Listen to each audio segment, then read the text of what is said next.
Currently, it is 86 degrees here on the campus of St. Louis Community College at Florissant Valley. I'm Jell with your noon news update. Authorities are trying to identify the man who held up a liquor store in St. Peter's in July. Police say the robbery happened July 31st at Cool Spot Liquor. The suspect was armed with a gun when he took over $100 from the register. No injuries were reported. A mother and her two sons are reminding people about the dangers of swimming in the Merrimack River in Castlewood State Park. Over the Labor Day weekend, Danny Eichenhorst and her two sons, Jackson and Cole, placed white crosses on the beach for all the victims who drowned in the river since they moved to Baldwin over a decade ago. There have been 7 drownings since 2007. Adam Wainwright returns to the Cardinals' rotation next week. The right-hander will start against the Pirates next Monday at home. Wainwright has been on the disabled list with an elbow issue for most of the season. He completed his rehab assignment this past weekend with a scoreless outing for Class AAA Memphis. Now on to the weather. Today it is partly cloudy, high of 92, low of 72. Wednesday it's mostly sunny, high of 93, low of 72. Thursday we've got evening thunderstorms, the high of 87, low of 70. Friday, thunderstorms, high of 81, low of 70. And Saturday, scattered thunderstorms, high of 80, low of 67. So from Thursday on, it's going to be a pretty wet time here in St. Louis. Anyway, that concludes our news and weather for the day. Currently, it is 86 degrees here at KCFV. I'm Jell, and this has been your noon news update. But please stay tuned, because after a short break, we will be back with GameBabble Live, your video game news and information show, which airs every Tuesday from noon to 3 p.m. So please stay tuned and enjoy that. But until then, here is Neutron Dawn by Proletariat Punch here on 89.5 FM KCFV The Wave. Diverse music for your diverse mind. Thank you so much for listening.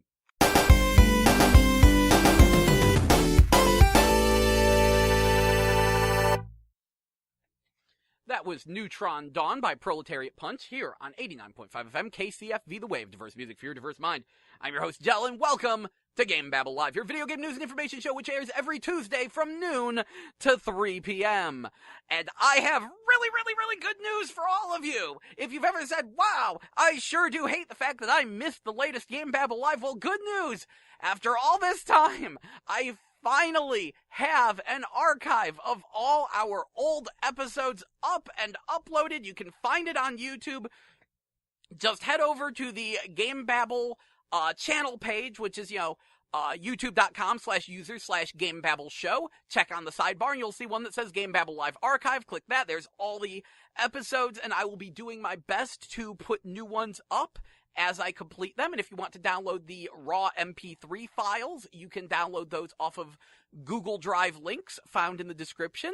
I will certainly put up a video on the GameBabble show page, hopefully tonight, discussing why it took so long for me to do this, and, providing a link, letting everyone know GameBabble Live finally has a freaking archive. I pretty much spent all last week desperately trying to get that to work. It was quite the adventure. But anyway, welcome to GameBabble Live, your video game news and information show. We like to kick this show off with the new game releases for this week, what's coming out next week, and what anime are in theaters. So, starting with PlayStation 4, as usual.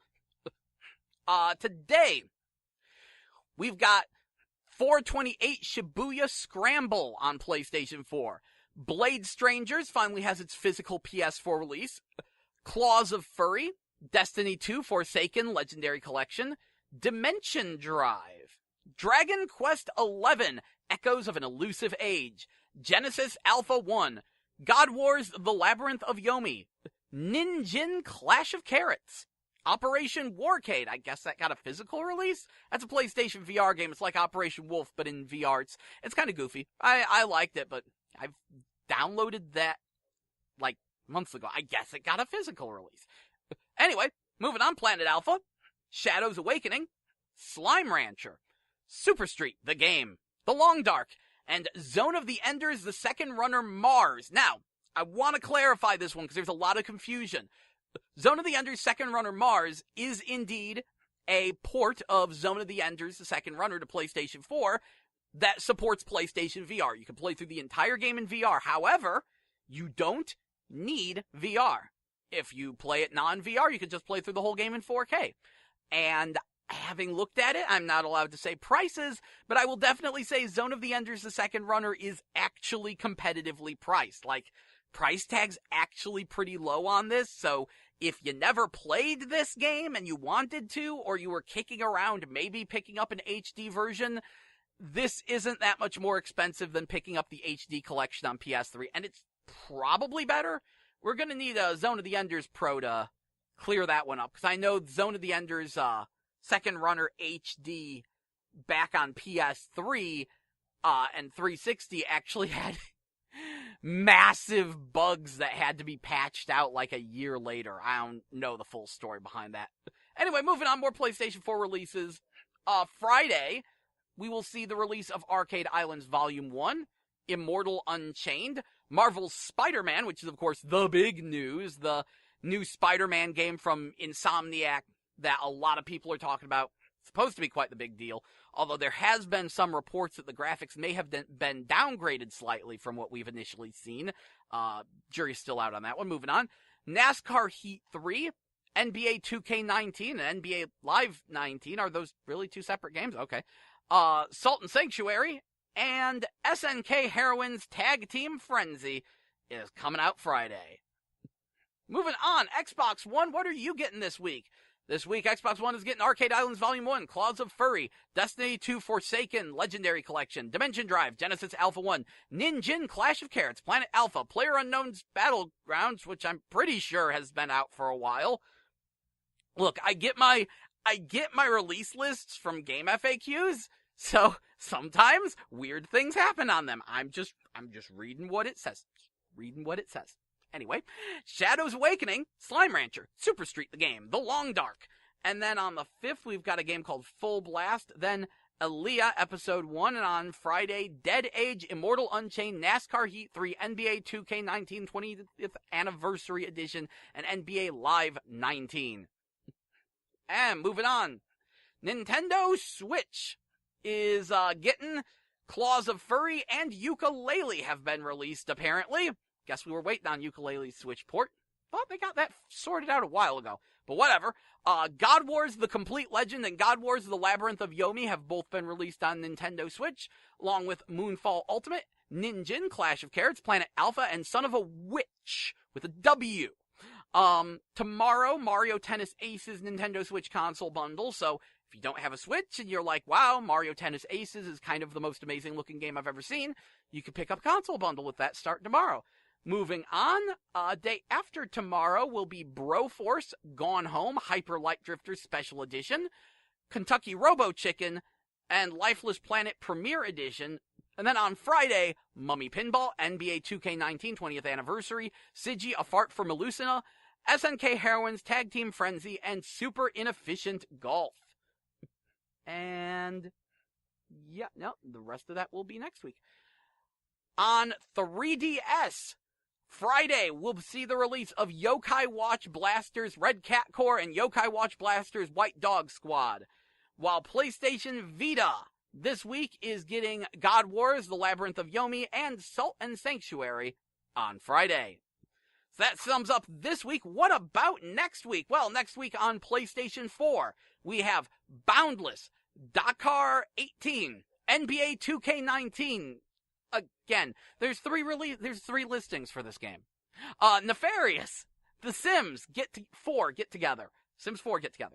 V-Rally 4, Pinball FX3, Star Wars Pinball Solo Pack, Shadow of the Tomb Raider Croft Steelbook Edition.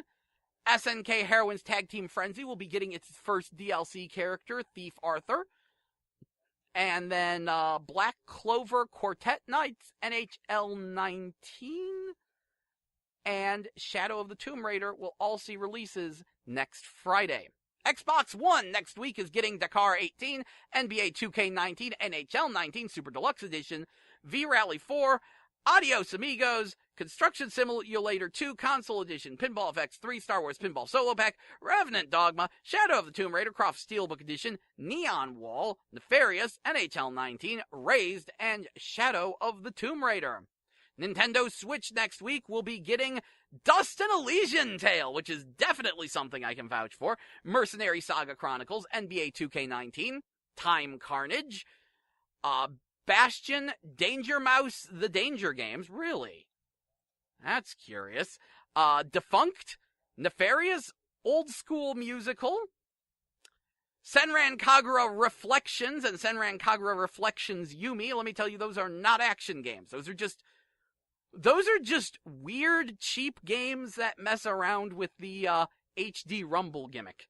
Also, SNK Heroines Tag Team Frenzy Thief Arthur, Super Dungeon Tactics, and Wasteland 2 Director's Cut, as well as Nintendo Labo Toy-Con Zero 3 Vehicle Kit, and Xenoblade Chronicles 2 Torna the Golden Country, the big expansion pack DLC that's like supposed to be a full-length prequel adventure, comes out next week on the 14th, so that's next Friday. Get excited for that. 3DS has nothing next week, and PlayStation Vita next week. Is that next week? No, that's week after next for PlayStation Vita, so nothing next week on Vita. So that sums up our new game releases for this week and next week. How about anime in theaters? Well, first of all, apparently Laughing Under the Clouds Gaiden Part 1 and 2 double feature is still in theaters until September 15th, though we need to check local theaters for specific dates. I really should have done that. Perfect Blue will be in theaters September 6th subbed and September 10th dubbed. I actually looked that one up because Perfect Blue is an amazing movie. It looks like it's going to be at Ronnie's, Regal Columbia Stadium 14 and Savoy 16 with IMAX. All those are 7 p.m. It is, in fact, a Fathom event, so expect it to cost a little bit, but Perfect Blue is kind of a thing. Moving on, Dragon Ball Z Broly, the Legendary Super Saiyan, will be in theaters September 15th and 17th, both times dubbed. Haikyuu, the movie Battle of Concepts, will be in theaters September 19th, subbed. Digimon Adventures Tri Future will be in theaters September 20th, dubbed. And as part of the seemingly never-ending Studio Ghibli Fest, which I'm not complaining about, My Neighbor Totoro will be in theaters September 30th, dubbed, October 1st, subbed, and October 3rd, dubbed. That concludes our new game releases for this week and next week, and what anime are in theaters. So there you go. Is this a kart racer? I am looking this up right now. I'm trying to figure out what Danger Mouse the Danger Games is. I mean, I know Danger Mouse is an old British cartoon, and I'm trying to figure out how this is going to work for it's getting a Nintendo Switch release. Okay. It's definitely based on the new series, has 4-player split screen. I guess it's a foot racing game, but it might be a port of an Endless Runner?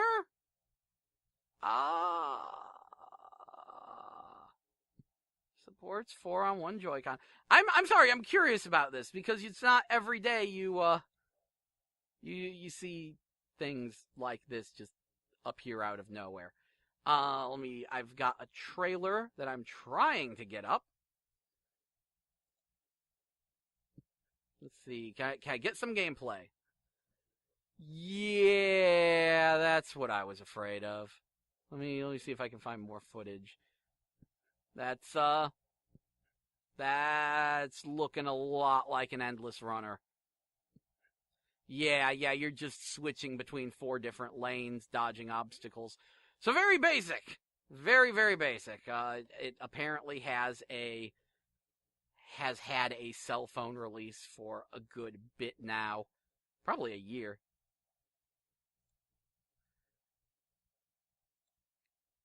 Yeah, that's, sure looks Endless Runnery. Well. Now I'm curious about Old School Musical, though. There's always so many just odd games that no one talks about that just appear. There's an official website for Old School Musical. Oh, by the way, important thing to note about Zone of the Ender's Second Runner Mars that I forgot to mention. It does have a PC release. The PC release supports Oculus Rift as well as the Vive and can be played without them, of course. And, oh, egad, I think I need Old School Musical. Okay, that actually looks kind of cool. Okay, I'll tell you about that in a minute. But, so, Zone of the Ender's Second Runner Mars is on Steam, supports Vive and Oculus, does have, what's the thing I'm looking for? Does support, non-VR play, it looks like. And this is all important because Zone of the Ender's Second Runner has never had a PC release, as far as I know. So if you've ever wanted to play the game and you swear by the PC, good news, game finally has a PC release. It's a good, very, very anime-ish, mecha game. Anyway, Old School Musical. It would appear to be some kind of indie pixel art music game, which initially I'd be like, except the whole shtick is that it looks like each stage is themed after a different, classic video game. And I think, yeah, it advertises 32 different chicken types to fight. What? I'm very curious about this. On the website, they are showing, you hitting buttons along with the music to, slash through a Zelda town. There we go. There's, an Outrun stage, there's a Mega Man stage, and there's, an RPG battle stage. All these different stages are themed after old classic games. I saw one that was very blatantly based on the old, NES Ninja Turtles game right there. Just flashed on screen for a minute. That looks adorable enough that I could get on board with it. Let's see, it says 50 chiptune tracks, awesome guests, dub mood, Zabutom, Hello World, Yapanico, and Leplankton. Story mode with 20 nutty levels, a multiplayer mode with up to 4 players, and chickens. Good! Good, I like chickens. Got one of those sitting in our kitchen right now. Dining room, actually.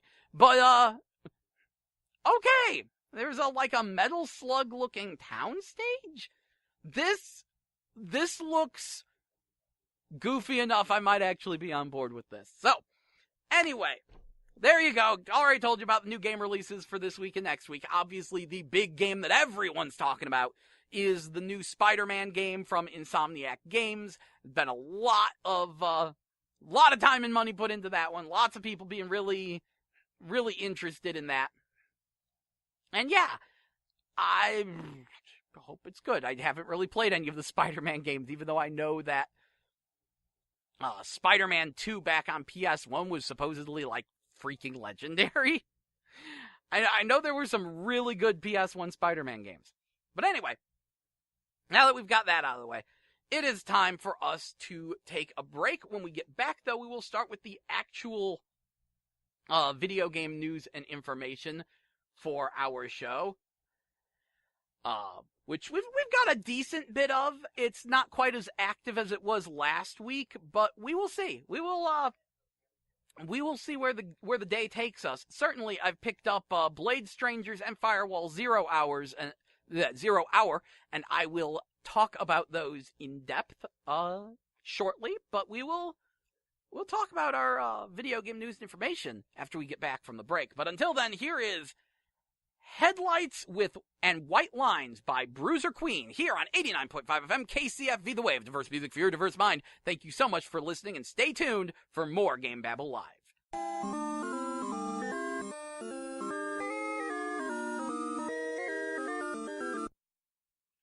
That was Blue Mother by Poe here on 89.5 FM KCFV The Wave. Diverse music for your diverse mind.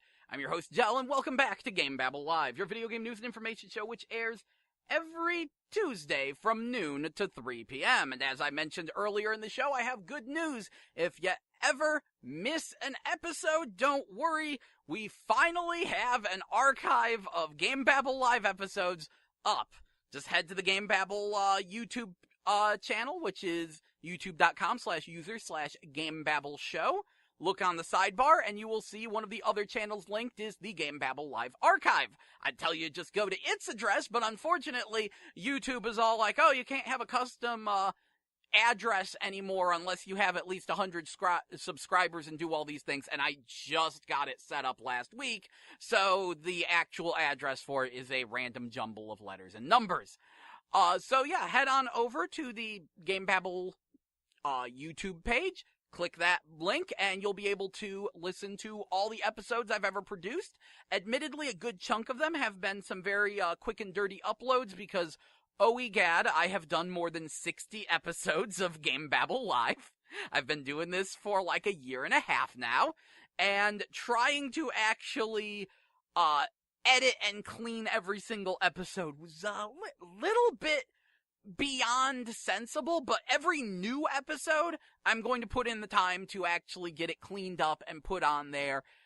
Very nice. And you'll notice when it's actually a new episode, because I'm using a different background for those ones. I got it all set up, and the best news is you can download the MP3s from the Google Drive. There's a link in the description of each episode to the appropriate folder, whether it's the 2017 or 2018 Google Drive full of MP3 files. So download them, enjoy, take a listen. Moving right along, though, where do we even begin today? Guess we'll just start with some random video game news. First of all, Fist of the North Star Lost Paradise. Apparently, they released a demo of it today. For those unfamiliar, Fist of the North Star Lost Paradise is literally a Yakuza game running on the Yakuza engine, but it's Fist of the North Star. So you play as Kenshiro and you punch people and they explode and all that good stuff. Honestly, I haven't watched any footage of it. I don't know how hard they explode.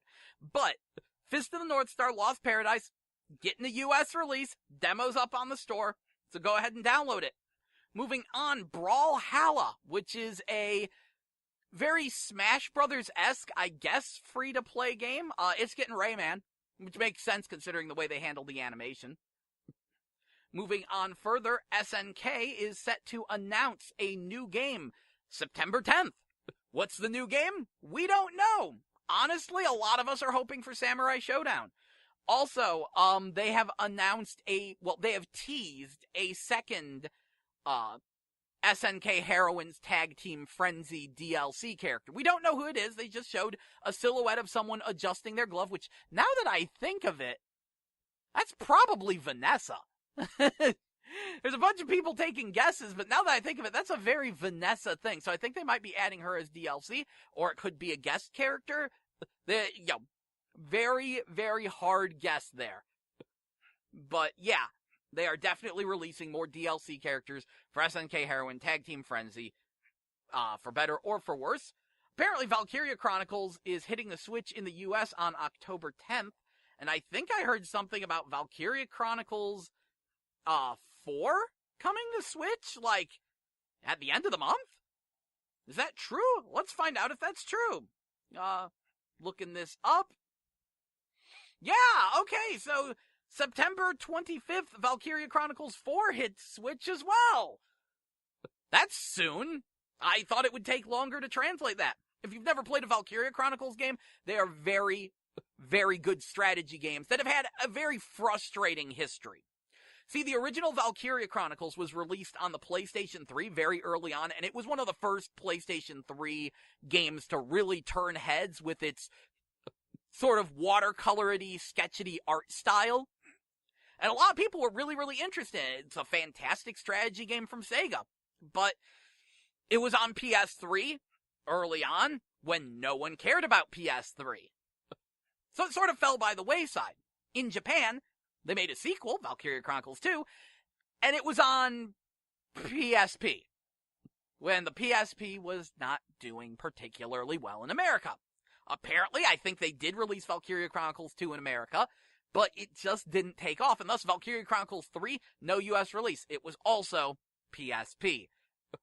And that was the last we had heard of the series. It also got an anime series, but it was terrible. Not indicative of the actual series at all. But that was the last we'd heard of Valkyria Chronicles for a good long while, until recently they re-released Valkyria Chronicles 1 on PS4 and PC, and the PC release sold really, really well. A lot of people hopped on board, gave it a spin, found out the game was really good, and then they created a action spin-off called Valkyria Revolution, which people were a little iffy on. It was a lot like Dynasty Warriors, but with guns and permadeath. People didn't really like Valkyria Revolution. But now they finally have Valkyria Chronicles 4 made, and that came out pretty darn recently in Japan, so I'm surprised that it's already hitting the States on PS4, PC, and Switch. Let me double check that. I know it's got PS4 and Switch, yes. Oh, and Xbox One. It's coming to everything. So good. No excuse not to get it. And don't worry, Valkyria Chronicles 4 focuses on a completely different squad from Valkyria Chronicles 1. So if you're new to the series, go ahead and start with 4. I don't think it's going to cause that much problem. Really, a lot of people, when it comes to long-running game series, one of their first questions they have to ask is, do I have to have played the previous games in order to understand the plot? And most good series, the answer is no. Unless it's specifically called, Episode 2 or Episode 3, no, you should be able to pick up on what's going on, based on the new game. Yeah, there might be some inside things and references, I know one of the DLCs for Valkyria Chronicles 4 is actually where you meet the squad from Valkyria Chronicles 1 and team up, but it's not that important. Should be good. And by the way, apparently there's a demo up on PS4 for Valkyria Chronicles 4, so if you've never tried it, absolutely give it a download. The way the game plays is that it's this weird combination, turn-based strategy action. When your character takes a turn, you're not commanding them from up above on a grid. It actually zooms into a third-person shooter style back view, and you physically run them around the map on your turn, and there's bullets flying, and you have to avoid them and try not to get hit, and you move to the vantage point, and you aim your gun, and it kind of plays like a third-person shooter, but it's turn-based. Imagine a turn-based strategy game that plays like a third-person shooter, sorta? It's a very interesting play style. I know Nintendo actually made sort of a knockoff of it on 3DS that had a steam-powered theme. I forget what it's called. But yeah, it's a very interesting playstyle, very fun, solid game, good challenge. If you like strategy games, Valkyria Chronicles 4, that is a thing. So yeah, that's certainly something. Moving right along, Raphael and Cervantes have been leaked for Soul Calibur 6. Raphael's face looks dumb. It very much looks like, the character of Raphael started as a normal dude, and then he turned into a vampire. Well, I've mentioned that I'm pretty darn certain they're actually recycling models from Soul Calibur 4, which was after Raphael became a vampire, but Soul Calibur 6 is a alternate universe retelling of Soul Calibur 1, so it's before Raphael became a vampire. Actually, he didn't even show up until Soul Calibur 2. But regardless, so this is very before Raphael became a vampire, but his face is still kind of vampiric. It looks too big. His artwork looks good, but his model looks kind of dumb. I think his head is too big. Regardless, Raphael and Cervantes are confirmed. I think someone said there's still 3 more characters to reveal. Not sure. A lot of people were kind of expecting Lizard Man. A lot of people are wondering where the heck Cassandra is. Those are I think those are the 2 main ones. And then it's Rock, I guess. I think those are the ones people are really curious about. It's going to be interesting to see which characters actually get revealed. 2 or 3 more to go. Moving on. La Mulana 2 has finally been released. It's out on PC. Console release is set for spring 2019. Also, to all No More Heroes fans that actually want to give it a chance, Travis Strikes Again, No More Heroes is set for January 18th. Now, Travis Strikes Again is not No More Heroes 3. It's sort of a weird spin-off arcadey minigame collection weird thing for the Switch. Seems to be very low budget, but it could be pretty fun, especially if you're a longtime fan of the series and you just want to play a new No More Heroes, a new game in that universe. But I'm definitely a little iffy on it, but I'm not a really big No More Heroes fan either. Also, limited run games are releasing physical editions of ToeJam and Earl Back in the Groove. Yes, there is a new ToeJam and Earl game on the horizon. It was kickstarted a good while back by the actual original creators of ToeJam and Earl. They've always been sort of weird characters because Sega's only half owned them. The actual characters were owned by their original designers. And they're like, hey, we're going to make a new ToeJam and Earl game. And they kickstarted it. And it's been in development for a while, finally getting out of development. Supposed to be much closer to the original ToeJam and Earl, but very much enhanced, and yeah, it's getting physical editions courtesy of limited run games. And also, we've got a Splatoon 2 update set for early September that will add a bunch of things. So, okay, time for us to take a quick break. So here is, let's see. Here is The Hero of Canton by the Browncoats here on 89.5 FM KCFV The Wave. Diverse music for your diverse mind. Thank you so much for listening, and please stay tuned for more GameBabble.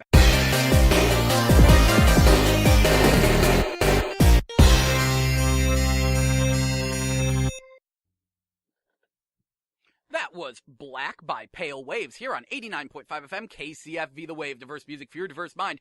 I'm your host, Jell, and welcome back to GameBabble Live, your video game news and information show which airs every Tuesday from noon to 3 p.m. But in case you wind up missing the show, guess what? I finally have an archive of old GameBabble Live episodes up on the internet. You can find it on YouTube. Head to the GameBabble YouTube page, and on the sidebar you will see a link to the GameBabble Live archives. Actually, let's see if I can just search GameBabble Live archive. Yes, it works! Okay, so heck with all that, search GameBabble Live archive on YouTube, and it will show up. It freaking should. I uploaded 60 episodes over the course of 2 days. I would think searching GameBabble Live might, maybe, possibly bring some of them up. So yeah, just search GameBabble Live on YouTube and you'll find it. Fair warning, the older episodes are a little rough because I did not clean them up because, oh egad, I have done more than 60 episodes of this show. They are, well labeled. And the newer episodes that I'm actually going to put effort into and get them up on time, hopefully today, tomorrow, you'll have this episode up on the website. Those will use a different background to denote the difference. So yes, GameBabble Live, we have an archive, thank goodness. Now, on to the most important piece of news. Please, whatever you do, don't buy Dead or Alive 6. Don't support Dead or Alive 6. Don't pre-order Dead or Alive 6. Because I have never seen a game be this early in development, yet already confirm that it is going to be complete garbage. Now, why am I saying this? Well, believe it or not, in the most recent interviews, the guy in charge, Yohei Shimbori, has recently announced that, number one, the game is only 15% complete. Number two, I'm starting to hear it technically doesn't have its own graphics engine in place yet and is using a placeholder graphics engine. Number three, it comes out early 2019. But what's more, the most recent interview has openly announced, this is the part that blows my mind, Yohei Shimbori has said Dead or Alive 6 will not launch with all of its characters, and that they may be added in as DLC at a later date. Why isn't it launching with all of its characters? Due to time constraints. Time constraints on a game that does not have a release date. You know what you do when you don't have a release date for a game and the game is 15% done, and he's already saying, oh, we don't have the time to put it in. Delay the game. Delay the game. You're Koei Tecmo. You make tons of money. You are not some little indie developer. You can afford to delay this game, and you had better delay this game. I will not purchase Dead or Alive 6 until at least a year after its release, when it might actually be finished. Because I'm sorry, if you are already coming up and saying, our game will launch incomplete, when it is only 15% complete and doesn't even have its graphics engine in place, your game is going to be garbage. And on top of that, they've actually announced that it won't have tag team mode. For reasons beyond the comprehension of our station technicians, the audio recording cuts off here for the rest of this segment. We will now switch to a much lower quality backup recording. The quality will return once the rage has subsided. My apologies to your ears. Mode, you know, tag team mode, that mode that's been in since Dead or Alive 2 and has been in every single Dead or Alive game since 2, which of course means that the survival mode won't be as good because survival mode uses the tag team mode to be, you know, really, really awesome. And on top of that, that means there will be no tag survival, aka the greatest single player mode in the history of fighting games. If you've never played Dead or Alive's tag survival mode, it is a work of genius. It's fantastic. See, the way Dead or Alive works, it's survival mode. If you've never played it, it's beautiful. It actually loads in the next character while you're fighting the current one. And when you beat that character, the next character immediately tags in because it's using the lower system intensity tag team mode stages, and it uses a tag mechanic. So there's no pause, no delay, no round 2 fight. It's just you finish off one character, next character immediately jumps in. Finish off that character, next character immediately jumps in, and it is beautiful. And then you take that and you do it with tag team, and I love Dead or Alive survival mode. Unfortunately, that will not be in Dead or Alive 6 because it's not going to have tag mode or all of the characters. That's another thing I would like to point out. Dead or Alive has pretty much never cut a fighting style. When a character gets cut from Dead or Alive, they are immediately replaced with an Echo Fighter. Like when Bayman didn't make it into Dead or Alive 2, guess what? Leon took over. And then they added Bayman back in the Japanese version and Ultimate and stuff. Dead or Alive 3, oh hey, Ein has his memory back, he's Hayate now, but we'll introduce Hitomi, who's basically an Echo Fighter of Ein. And then I think Ein might have been an unlockable. It's very rare for them to cut a fighting style. I would say, like, shoot, even though Tengu Bankutsubo, the boss of Dead or Alive 2, is the one character that has canonically died in Dead or Alive, he still often shows up as a secret character. He didn't make it into Dead or Alive 5, but then they introduced Tengu as a DLC character. This is the way it works. And a lot of people, I've heard people come up to me and say, well, Dead or Alive 5 Ultimate added in a bunch of missing characters. So this is perfectly fine. This is normal. Yeah, except no. Dead or Alive 5 launched, and there were a few characters that were quote-unquote missing. And yes, they were added in with Ultimate. Those characters were Ein and Leon, who we have Hitomi and Bayman, which are their Echo Fighters, so it was fine. They didn't cut any fighting styles, and the other 3 characters were new. Jackie Bryant, Rachel, and I think Momiji? I'm not sure. I forget who the third one was. I thought Momiji was in the base game, but people have told me she was added in. Regardless, the other characters were added in later, and on top of that, apparently Rachel plays like the Spartan from Dead or Alive 4. I admit I didn't spend a lot of time with the Spartan from Dead or Alive 4, but apparently Rachel uses a lot of her moves, so, that's also a thing. And that's good. That's a very, very, very good thing because you don't want to leave your players high and dry. Even still, I know there are differences between these characters, which is why some Ein players, couldn't make do with Hitomi, and especially the Leon players. No, it sounds weird. Dead or Alive has a really big fan base for Leon. I knew a bunch of people who hated the vanilla version of DOA 5 because it didn't have Leon in it. Just for some weird reason, Leon has there are a lot of people who like to play as Leon, and he was not in base Dead or Alive 5. They added him in Ultimate. With Dead or Alive 6, I am very, very, very much taking the same stance. I will not be pre-ordering this game. I will not be buying this game. I will rent it through GameFly so I can do a review of it because, I want to see how they screw this one up. But I don't have a lot of faith in Dead or Alive 6, considering the fact that they have already said the game will launch incomplete. It's rare that you see a game this early in development say, yes, we will be rushed and unfinished when we launch. But normally they at least try to hide it a little better, but Dead or Alive 6 has pretty much just said, no, we're going to be rushed and incomplete. A patch will we'll do some DLC. You know, whatever. Launch basically in beta. It's like, yeah, well, I'm not buying your game until you provide a reason to play it over Dead or Alive 5. Dead or Alive 5 is fantastic. It has a gigantic pile of content. You can download a free version of it right now and play it right now and enjoy a fantastic fighting game with a ton of content, which I already own and I've already been playing for 5 years. I am going to be content with Dead or Alive 5 until Dead or Alive 6 manages to provide a better game than Dead or Alive 5, which may never happen. For all we know, it'll be interesting to see how this plays out. And that is, of course, deftly dodging the elephant in the room, because no one will shut up about the elephant in the room, so I will, because that is the least of this game's problems. Oh, that part pisses me off, too, like you wouldn't believe. But all the other problems with Dead or Alive 6 make me very angry to the point where I have discovered this game is dangerous to my health.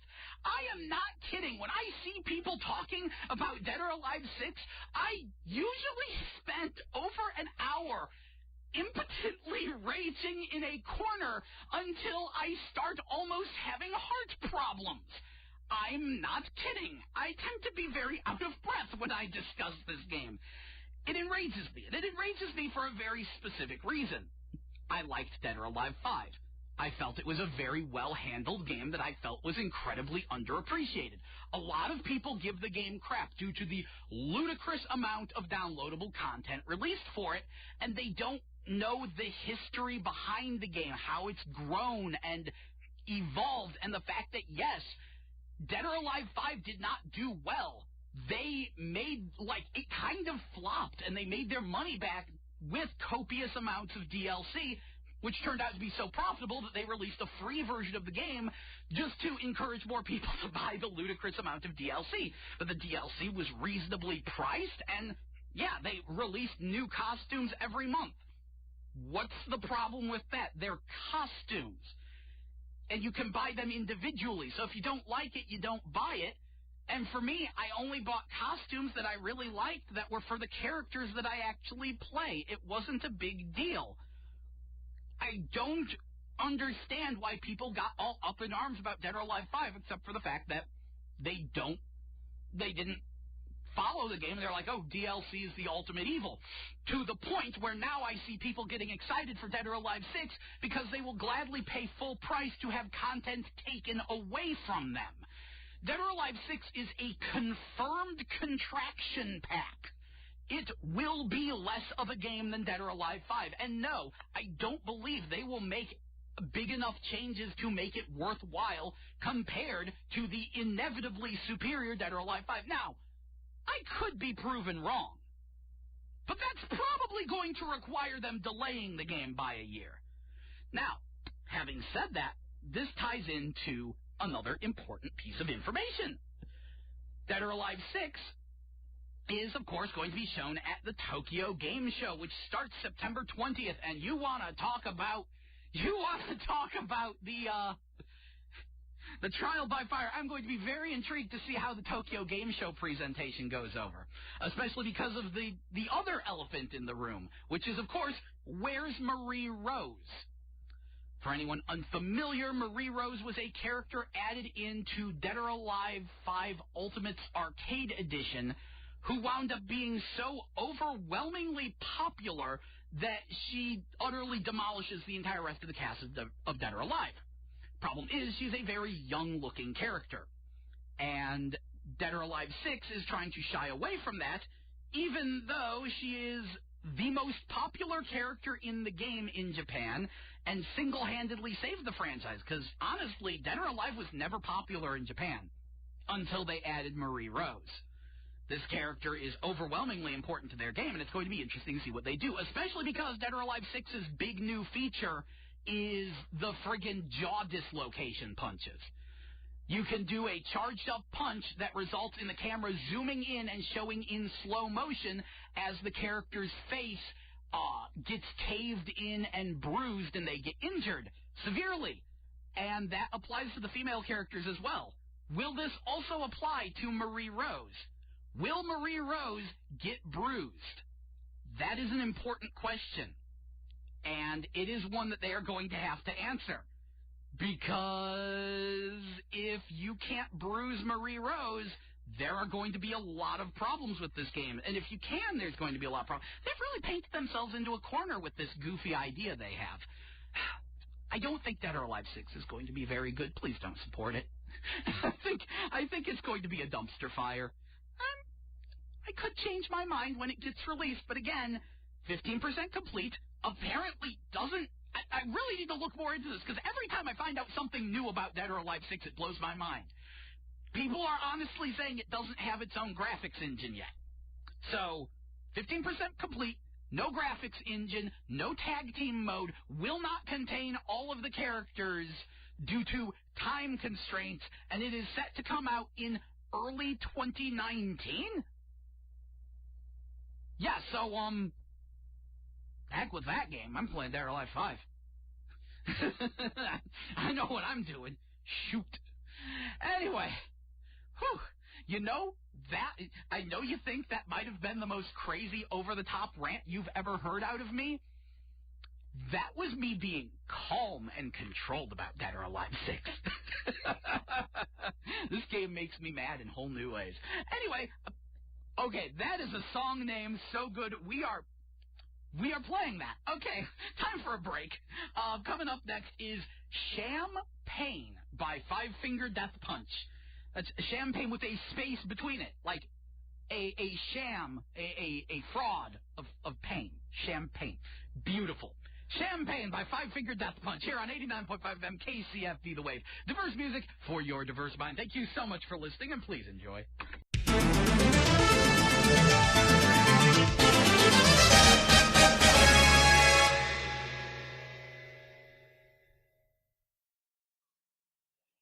That was Hold Me Tight or Don't by Fall Out Boy here on 89.5 FM KCFV The Wave. Diverse music for your diverse mind. I'm your host, Jell, and welcome back to GameBabble Live, your video game news and information show, which airs every Tuesday from noon to 3 p.m. So, before the break, before I continue, I will remind y'all once again, we finally have an archive of all the old GameBabble Live episodes up on YouTube. A bunch of them are sort of quick and dirty uploads, but from now on, we will be trying to get the new episodes up within a day or two of actually airing them. They will be properly edited, and they will have a different background to denote that they are properly edited episodes. That will be much better for your listening pleasure. The episodes will be also available on my Dropbox, my Google Drive, which there will be a link in the description of all the YouTube videos. Just go on YouTube, search GameBabble Live Archive, and you should bump into at least one of the friggin' videos. I uploaded 60 of them. And, it's actually kind of funny. It's easier to find the GameBabble Live archives than the actual GameBabble show page, I think. Hold on, let me try that. I'm going to search just GameBabble on YouTube. I'm always intrigued by this. Oh, wow, that's interesting. There's my GameBabble, and there's a knockoff GameBabble by two guys named Phil and Rick. I don't know who you guys are, but you're not GameBabble. I assure you that. So, okay. That certainly is a thing. Searching GameBabble should hopefully get you my show, as well as the GameBabble Live archive. And I'm very happy to finally have that uploaded. So, before the break, we had ourselves a nice lengthy rant about how Dead or Alive 6 is going to be a terrible game. If you missed it, that will be up on YouTube, shortly-ish, because, little heated about that game. Yes. You know what else gets me heated, though? Sony. I really hate Sony sometimes. Apparently, people decided to... Okay. We are entering an age of crossplay. Online gaming is a big freaking deal. Practically every game coming out has some kind of online component, and some games are pretty much online only, and that causes a problem. Because if your game is online only, and there's no one to play against, your game is a coaster. Or it would be if you bought it physically, which you probably didn't. But the point is, online-centric games can become very useless if there's no one to play against, and thus, crossplay has been a major focus, i.e., people on Xbox being able to play with people on PC, being able to play with people on Nintendo Switch, and that's happening. Nintendo and Microsoft have come to an amicable agreement and said, yeah, sure, Nintendo Switch people and Xbox people can play together, why not? I don't see the problem with this. And so that's happened. Playing with PC, that's also happened. But there's one missing link in this chain, and that's Sony. The PlayStation 4 cannot play with Switch or Xbox One. There are some cross-play with PC examples, especially on VR games. But cross-play with the Xbox One and the Nintendo Switch, Sony has said no to. And they've been very snobbish about it. And it's starting to be a really bad look. And people are getting really angry at them. As I mentioned last week, Blizzard is saying, Sony, if you don't allow players to play against one another across all platforms, you're not getting Hearthstone. Because the ability to play games across all platforms is very important to Hearthstone. So, Blizzard's trying to light a fire under Sony. But in a recent interview with the guy in charge of the PlayStation brand, he's like, no, we think that the PlayStation 4 is the best place to play, and that's why we're not going to allow cross-play. Because we're better than everyone else. Oh, buddy, gonna tell you this right now. You know what, this pains me to say this, because I love the PlayStation VR, and the PlayStation 5 is probably going to be very PlayStation VR-centric, but that is not a horse you want to bet on. Because as someone who has been following these console wars for a great many decades, pride comes before the fall. And oh, buddy, Sony is sounding pretty proud of themselves. To the tune of $599 US. So here we have this giant enemy crab, Ridge Racer. Oh boy. Yeah, that's how the PlayStation 3 went down. And when I say went down, I mean went down. Sony dropped that ball real hard. You want to do it again, Sony? Because it sounds like you're cruising in that direction. See, this console generation, Sony kind of won because Microsoft screwed up real bad and Nintendo got kind of weird with the Wii U. Like, cripes, the Xbox One was a bad idea. Because Microsoft got... Okay. Let's roll it back all the way to post-Videogame crash. NES comes out, Nintendo implements some very draconian licensing policies, only letting companies release a certain number of games every year, having to jump through all these hoops to get their games licensed by Nintendo. It winds up being a big debacle. But Nintendo does really good with the NES. And with the Super NES, they do really good. Sega puts up a good fight, but Nintendo remains in the lead. But then the N64 happens, and Nintendo says, no, we're going to stick with cartridges because we think they're better, and everyone will just do what we say because we're Nintendo. And they kept their draconian licensing policies, and they ruled the roost. Or so they thought. Then Sony shows up with the PlayStation. And they had a very, very open door policy saying, hey, anyone who wants to make games on the PlayStation, we're pretty open to it. Early on, the PS1 was just letting anyone in. And because of that, The PlayStation won the most decisive victory in console war history. There was at least 1 year where the N64 and the Sega Saturn were non-entities. I would say from about mid-1998 to early to mid-1999. Yeah, it was pretty much PlayStation until the Dreamcast came out, and even then the Dreamcast only put up so much of a fight.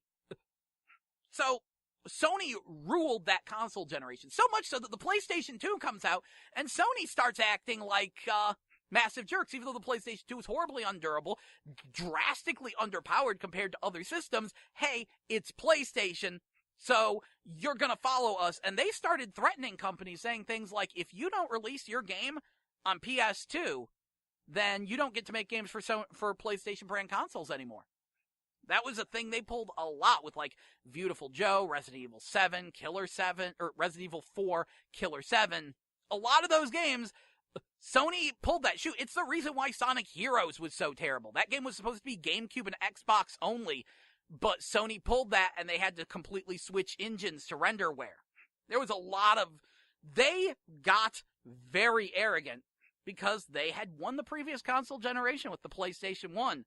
So the PlayStation 2, that's dominating. Everyone wants to be on PS2 if they want to make money. So the following console generation comes out, PlayStation 3. Sony shows up with this overpriced, convoluted, difficult to develop for system with no games on it. And they're like, yeah, $599 US. You'll pay it because we're providing the premium experience. And everyone said, so Microsoft, how you doing? And Microsoft managed to actually gain a foothold. The Xbox 360, though it didn't do quite as well in Europe, and certainly not in Japan, in America, the Xbox 360 dominated to an almost detrimental degree, as that caused massive shockwaves throughout the video game industry. But it won a pretty clear and decisive victory, and then Microsoft started getting arrogant. They started implementing some stupid quality control policies around the time they launched the Kinect. They weren't allowing certain games released on Xbox Live Arcade. There was a lot of miscommunication between Microsoft America, Microsoft Japan. Their quality control wound up getting really stupid, and by the end, Microsoft started getting really arrogant, and then the Xbox One gets announced, and does anyone remember what the Xbox One was originally going to be? Where the Kinect was required, and the system would always be on and impossible to turn off, and it would always be connected to the internet and would never let you play games unless you were connected to the internet, and everything was going to be like download only, absolutely no physical media, no support for used games whatsoever, no way to loan games to friends. It was incredibly convoluted and stupid, and it was always watching you, and people were like, this sounds like a freaking security nightmare, and what are we going to do when we can't connect to the internet, because there are times for that, and the Xbox One had to walk that back really, really, really hard, very, very, very fast, and even still, it wasn't enough. Sony, meanwhile, just, they made a game console, and they got to win, because Nintendo got weird with the Wii U, where it was underpowered and required a ridiculously overpriced controller that was so overpriced they wouldn't sell it individually. So, you see the through line, right? Company succeeds. They succeed too hard. They get arrogant. They think that they can't fail, that they're too big to fail. And that means next console generation, they fail. So, PlayStation 5, so long, nice knowing ya. That thing is doomed. Not because I want it to be doomed. In fact, I'm pretty pleased with my PS4 experience as a whole.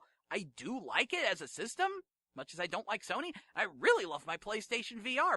But if Sony's going to pull that kind of arrogance, where they're like, we will not support crossplay because we're better than everyone else. Yeah, that sounds like they're cruising for a bruising. So, just be a little Nostradamus-y here, making some predictions, gonna tell you, yeah, PlayStation 5 is doomed. We don't know why, we don't know how, but that level of arrogance, doomed. Let's see, anything else to say? Undertale will be hitting Switch September 18th. There's an abrupt subject change for you. Actually, this one's actually really interesting to me. I previously mentioned that Langrisser 1 and 2, the first game of which was released in America on Sega Genesis as Warsong. But anyway, they're remaking Langrisser 1 and 2. Old Japanese strategy games, good times, but they were replacing the artwork.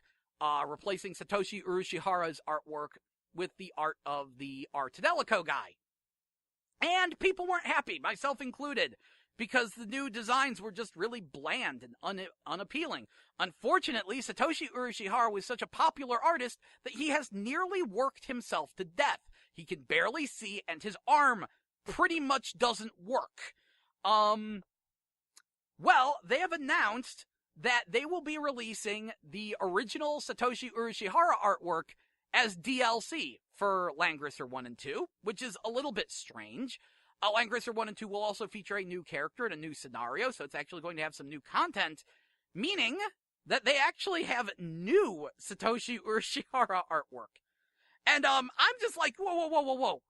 I just wanted y'all to, scan the old art books and put them in there. I'm not saying you should break poor Mr. Urashihara even more, but apparently he's doing new art for this. And despite his supposed condition, he's still good at it. I saw his picture for the new character, what it looks like in his art style, and fantastic. He's still got it. I don't know how. So, I'm sorry for... I know he's not listening, but I'm still sorry for making you do this, Mr. Urashihara, and I am deeply grateful. Get well soon? I think he's actually doing the art for a new anime this next season for fall. So either his condition is not as bad as people have made it out to be, or he's made a miraculous recovery, or he is completely insane. I'm not sure what's going on here. I'm very confused by this scenario. But I'm glad Langrisser 1 and 2 will have good artwork, even if it is DLC. Still a little iffy on that, but okay, that's happening. So it's time for a break. Here is This Is America by Childish Gambino, here on 89.5 FM, KCFV The Wave. Diverse music for your diverse mind. Thank you so much for listening, and please stay tuned for more GameBabble.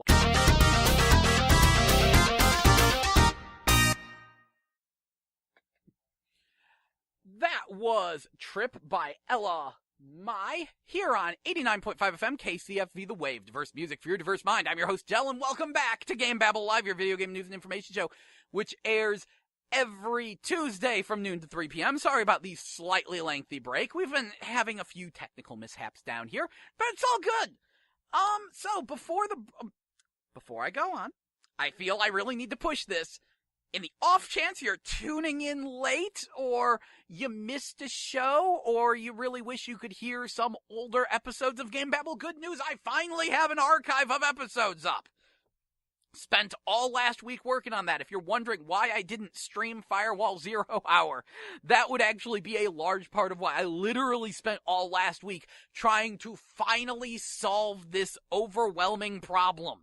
And I will probably put up a video explaining why it took over a year and a half for me to actually get the GameBabble Live archives up.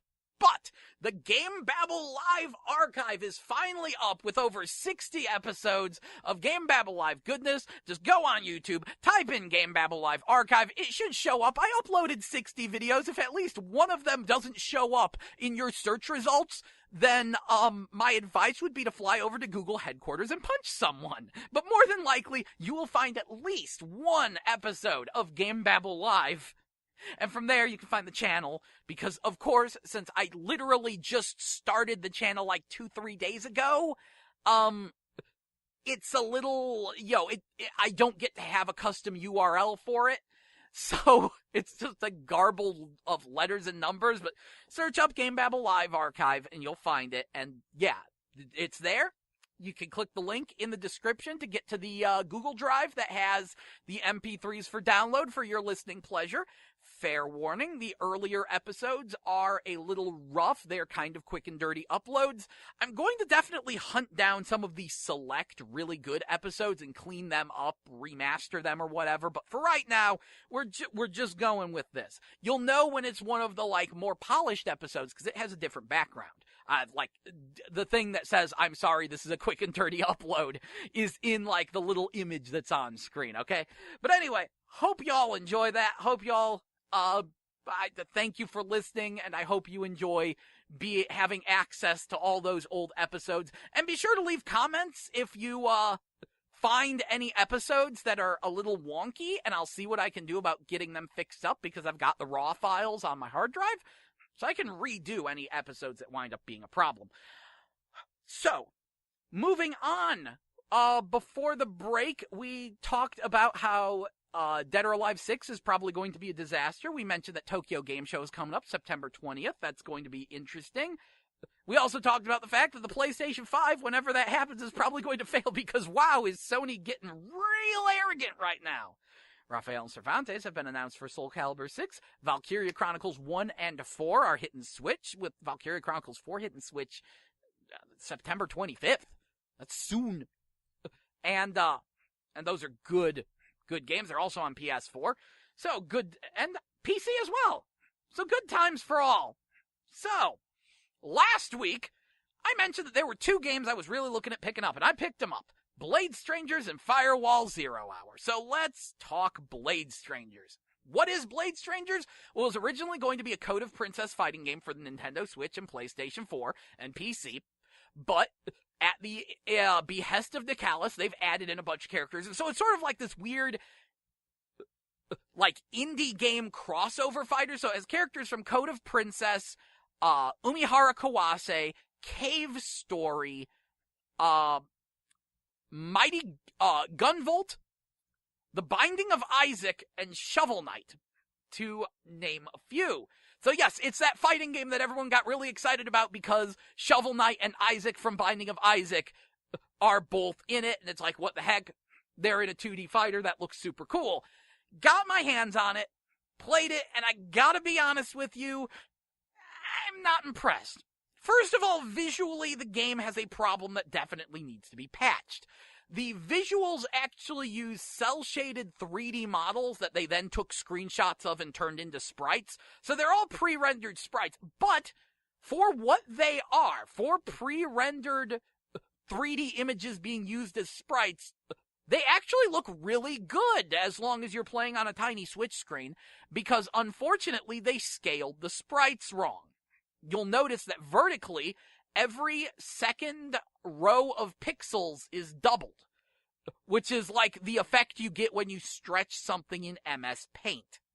The result, I know that sounds really nitpicky, but when you see it, the result is that the characters look really grody and rough and pixelated and off, and their details are just warped, and it's like, what the heck, please patch this. This cannot be the state that all of the sprites are in. They all look terrible, and it's a shame, because they actually animate very well, and they've otherwise generally been cleaned up really nice, but someone scaled these sprites wrong.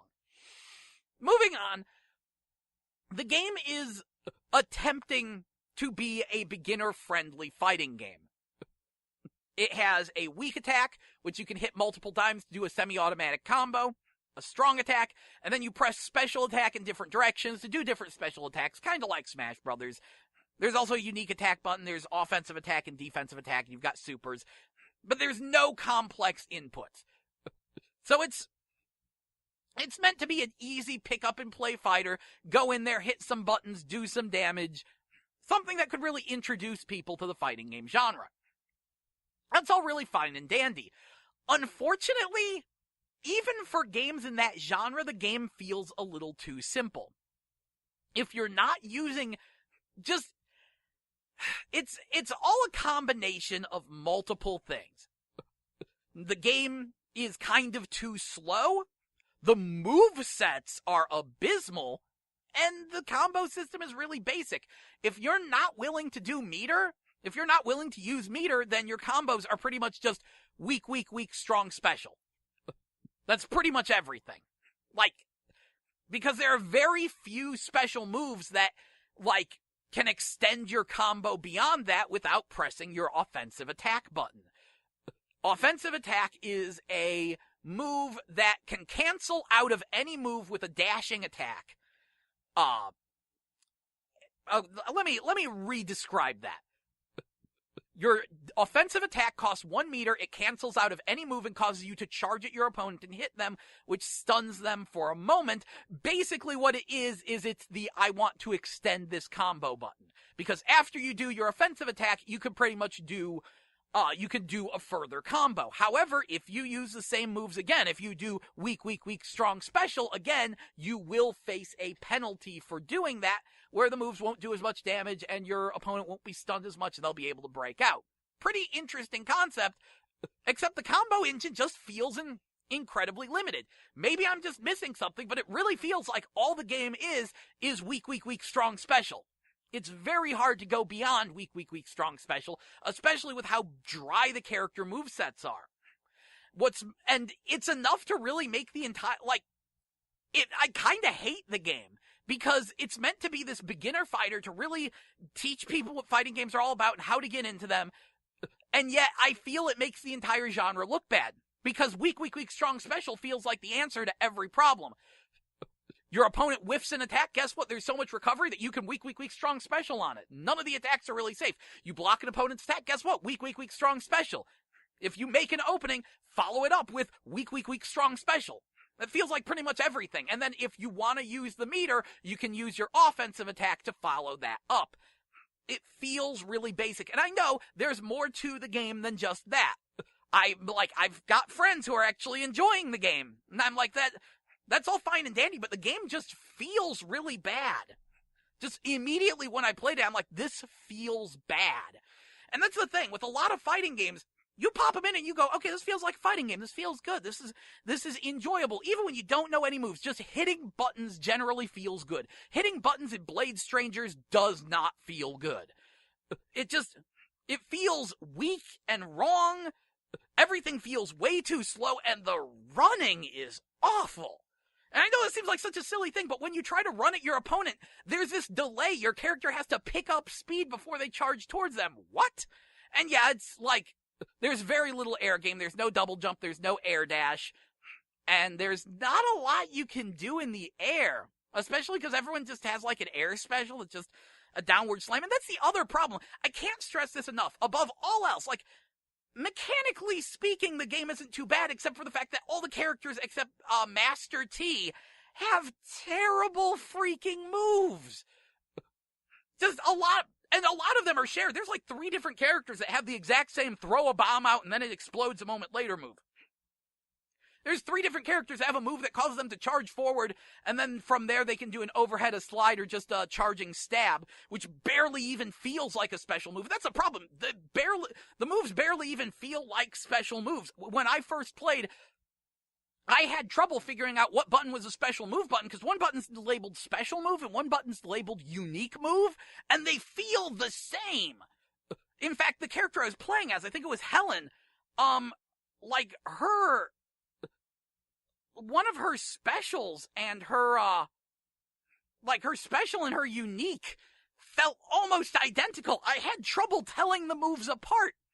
And it's just really poorly thought out. Like Shovel Knight. Okay, Shovel Knight, of course, has a move where he digs in the ground and kicks up a thing of dirt, except the dirt that he kicks up is really small and the gems he digs up are really small.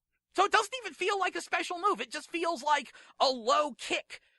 What's the difference between this move and a low kick? There might be something, but I can't figure it out. And I'm just sitting here going, they should have made the dirt wave bigger. They should have made the gems bigger.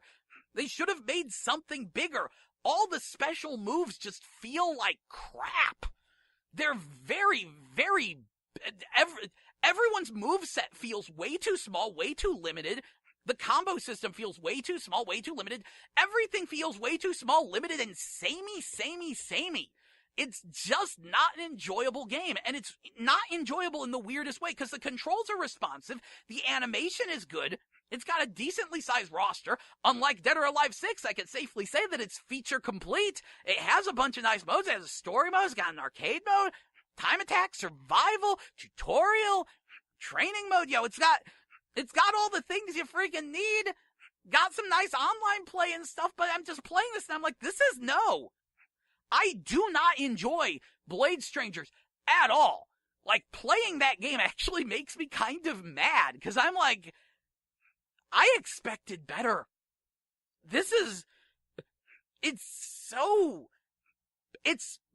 I would describe it as being bland and flavorless. Blade Strangers is not a particularly good game. And I'm shocked by how not particularly good it is. And I admit I'm not good at it. I go online and I get utterly slaughtered. I clearly don't understand the deeper mechanics of the game, but at the same time, there's a part of me that goes, I don't care.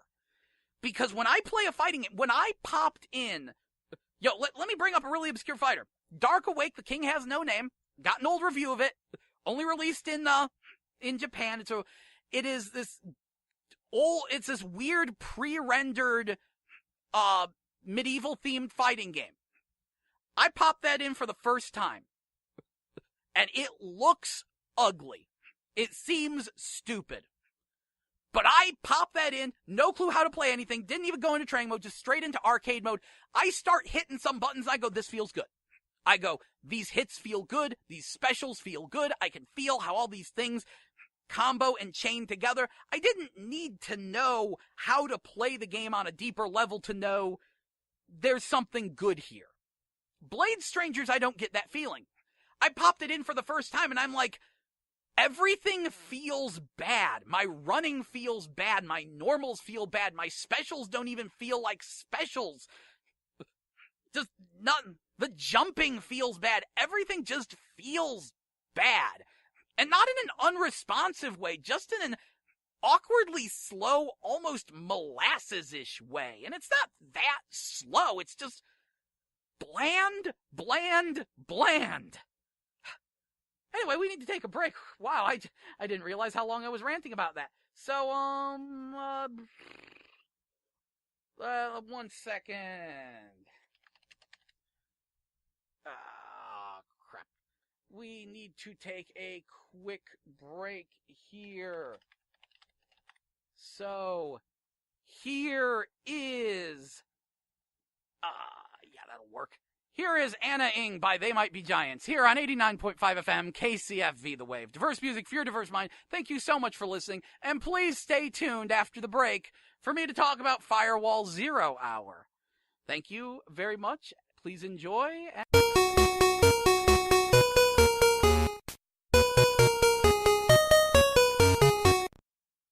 That was I Think I Love You by Leigh McQueen, here on 89.5 FM KCFV The Wave.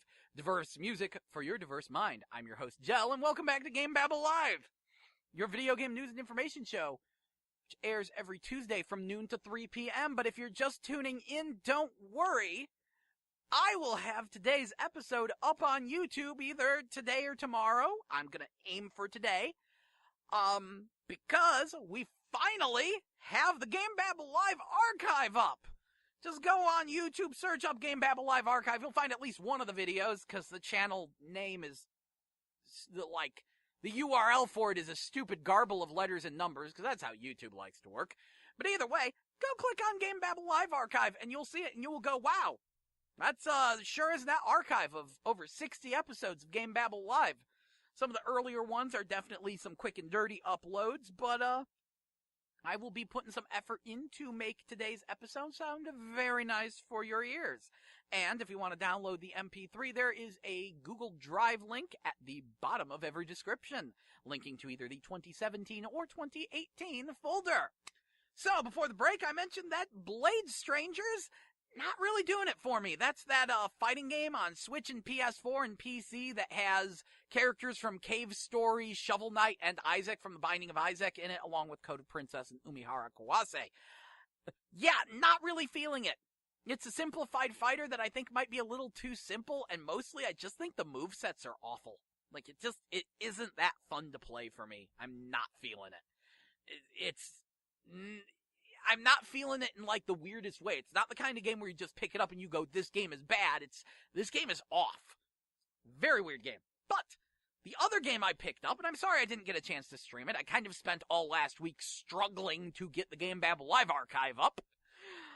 The other game I picked up last week, and hopefully we'll be able to actually stream it this week, is Firewall Zero Hour, the game that is lighting the PlayStation VR community on fire because this is the game they wanted. Firewall Zero Hour is a 4v4 tactical first-person shooter in VR that can be played with a DualShock 4 or the PlayStation Aim controller, which is a big old gun-shaped controller with 2 analog sticks and all the buttons you could ever want on it. And yeah, it works great. Even on a regular PS4, not even a Pro, the visuals look very nice. The environments are expertly crafted, look beautiful, and the controls work really well. There's 12 different characters you can play as, each with their own unique special abilities. You can customize your loadouts as you play. And yeah, the concept is that one group is the attackers and the other is the defenders. And the attackers have to try to hack into a network and steal data, and the defenders have to prevent them from stealing the data from the laptop. And yeah, there's a bunch of different environments. I think there's 9 different stages, which all of them are unique and beautifully realized, and the controls are phenomenal. And this is one of those games that really helps make people realize the true potential of virtual reality. Because, of course, whenever I talk about VR, people look at it and they go, well, what's so different about playing a game in VR compared to playing a game on a TV? And I can sit there and I can try to explain it to them, but for the most part, they just, no, it's like, whatever. But this is the kind of game most people these days are very, very familiar with. It's essentially Rainbow Six Siege. It's that kind of game, but in VR. And as soon as you play it in VR, you go, oh, wow, this is different. Why? Well, in VR, your gun isn't attached to your head. You're physically holding a plastic gun with a tracker on it in your hand. And you can move that independently of your head. And you can move your character's body independently of your head. You can look to the left, aim to the right, and move to the forward. And it's like, okay, well, what's the big deal? It completely changes the feel of a first-person shooter when you play it in VR. Indeed, it feels more like playing laser tag or paintball than it does a regular first-person shooter. Because, yeah, you're physically moving that gun around and aiming it around, and as you move through these environments, and it feels just so much better. Some people have described it as like breaking down the barrier between the first-person shooter and the light gun shooter. It's a little like that. But yeah, no, it's like paintball or laser tag. You actually have a gun as you move around the stage. Now, admittedly, you aren't physically walking, you're using the analog stick, so it feels kind of like playing paintball while on a hoverboard or something, but it feels really good. Because, and yeah, Firewall Zero Hour has a crouch button, but it also lets you physically crouch. So if you want to crouch and hide behind an object, just physically duck down. If you want to, like, be ducked down but point your gun over the object and blind fire, you can. You can point your gun around the corner and fire. You can do that. You can lean. Just physically get up and lean, and you lean. And the best part to me, though, is my own personal grudge against iron sights, though. See, in a lot of first-person shooters with iron sights, they have it kind of set up where, okay, if you're blind firing, then, like, damage and accuracy is drastically reduced. Pull up the iron sights, and all of a sudden, who needs sniper rifles anymore, am I right? So, a lot of first-person shooters these days are you point at someone, then you go into iron sights, and you shoot them in the head. You don't do that in VR. There's not that big, drastic difference between blind fire and iron sights. You know why? Because iron sights isn't a thing. To use your iron sights, you physically take the gun, and you hold it up to your face, and you physically look down the sights of your virtual gun to use its iron sights. What that means is that the accuracy of your gun and the damage of your gun does not change. Like a real gun, it just shoots. It just simulates a gun that shoots. And yeah, if you hold the iron sights up to your face, then yeah, you can aim with that, and that's fantastic. But it's great to have such more viable blind fire. I mean, there are times, and that's a thing that the game really promotes, like during its loading screen, it's like, don't forget that blind fire is actually viable here. You could, like, poke your gun, like, into a hallway and just spray some bullets if you wanted to. and can point it over a box and try to shoot that way.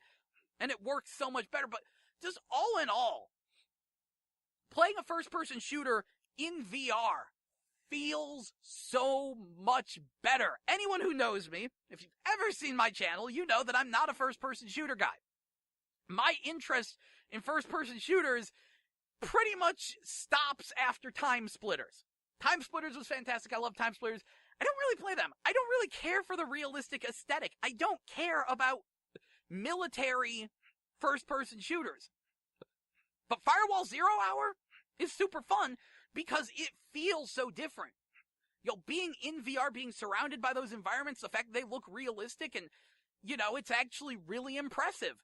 And then the fact that you're physically moving that gun around, that feels great. Unfortunately, the game is a little sparse on the modes. It does let you play a single-player mode where you have infinitely respawning enemies you can shoot at while you try to complete your mission. Unfortunately, that makes being an attacker a pain in the butt because, you have to... Okay, when you're playing online, you can actually just win by knocking out the entire enemy team. Once a Well, thank you for interrupting me. So we got the weather alert thing going. That's good. Good times. I hear on the air that you can't hear me, but on the internet you might be able to hear me. And I think this is... Good job!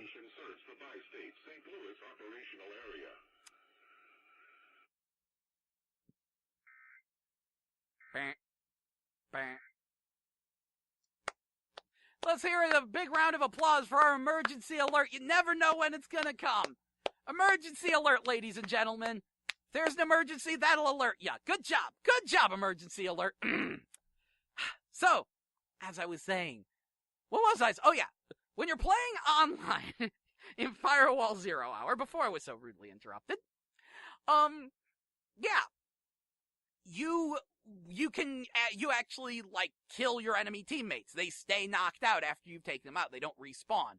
First, you knock them down to where they're, on all fours and they can be healed, and then you can kind of use them as bait, or you can keep shooting at them and then they die. And if you kill your entire opposing team, you pretty much win regardless of what mission you're doing. You still have to, start the hack, but if all your opponents are dead, then, that's all there is to it. But there's always a chance you could get killed by a landmine.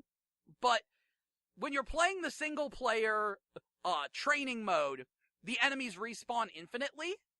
So if time runs out before the hack has completed, then you lose regardless. So that's kind of annoying. The game does also feature a player versus AI mode, which I just realized the game had today, and I'm going to be playing a lot more of that, because, gonna be honest, I'm not very good at tactical first-person shooters, since this is the first one I've ever played. So, I'm a liability in competitive. But, less of a liability when we're fighting against infinitely respawning stupid computers. So I'm gonna be doing that. A lot more. Now, of course, it has the competitive mode. All very nice. There's just one problem. The game cannot be played offline. At all. Even though it has a single player, you can't play that offline. This wound up being a problem today because I woke up a bit early and I was like, hey, you know what? To get me hyped for the show, I'm gonna play a little Firewall Zero Hour. I'm gonna try out that co-op mode, because I never got around to doing that. And I was like, oh shoot, there's an update. So I'll just play some single player. Nope. Can't play single player until I update the game, because I can't go online until I update the game. And I can't play single player without being online. And the update took for friggin' ever. For some bizarre reason. It downloaded fast, but it took forever to copy over? Either way, got a chance to play it. It was good times were had. So Firewall Zero Hour, very exciting. Last week, of course, had a bunch of PSVR releases, but Firewall Zero Hour kinda overshadows all of them. This week, we pretty much just have Zone of the Enders Second Runner Mars, but considering it is very competitively priced, and that is the whole game, unlike Ace Combat 7 or Gran Turismo, I think I might have to pick that up. That sounds like a good time for me, yes. Anyway, Thank you so much for joining us today on GameBabble Live, your video game news and information show, but it is time to wrap up. We will be back next Tuesday, though, from noon to 3 p.m. If you're just tuning in and you missed the show, look up GameBabble Live Archive on YouTube. I will try to get today's episode up as soon as I can. Thank you so much for listening, and now it's time for us to wrap the show up, so we will be kicking you back to the music. Let me get some music going. And, how's about, let's see. Oh dear, that caused a problem. Okay, then, I'm trying to get the timing on this correct.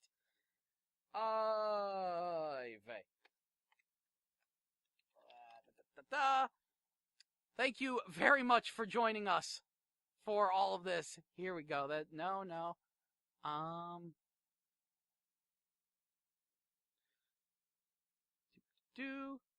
There we go. That's what I'll play. So, once again, kind of screwed up my song list there for a minute, but everything's good now. Very embarrassing, especially because I'm trying to get a actual career started in radio, but it's all good. That's all good. Whatever. Anyway, thank you so much for joining us for GameBabble Live this week. Tune in next week, noon to 3 p.m. We got the archive finally up.